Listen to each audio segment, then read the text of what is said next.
Well, we just don't look enough in animals to be able to tell. So I think we have no idea where it came from. But I wanted to ask you guys something.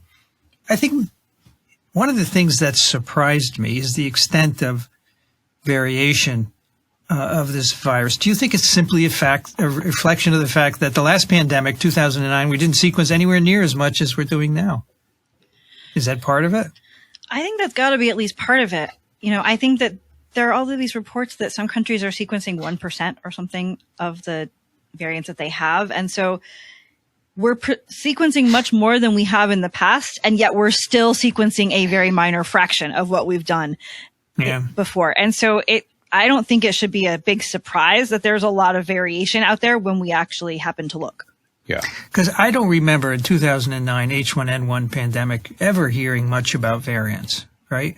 Well, maybe because we didn't sequence as much? It's also, it's a different virus, and people kind of felt like they understood flu.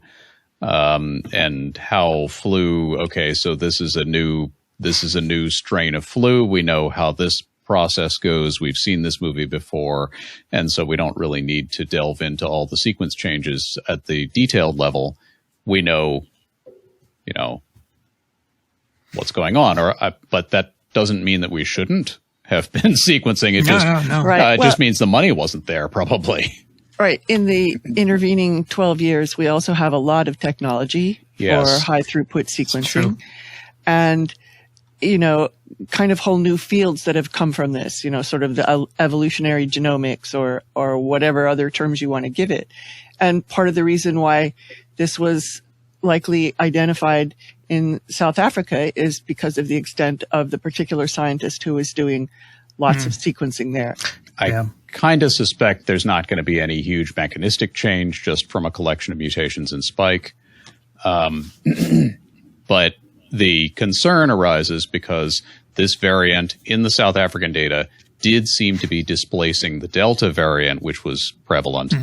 And they were seeing more and more of Omicron and apparently displacing Delta. And so the inference there is that it outcompetes Delta.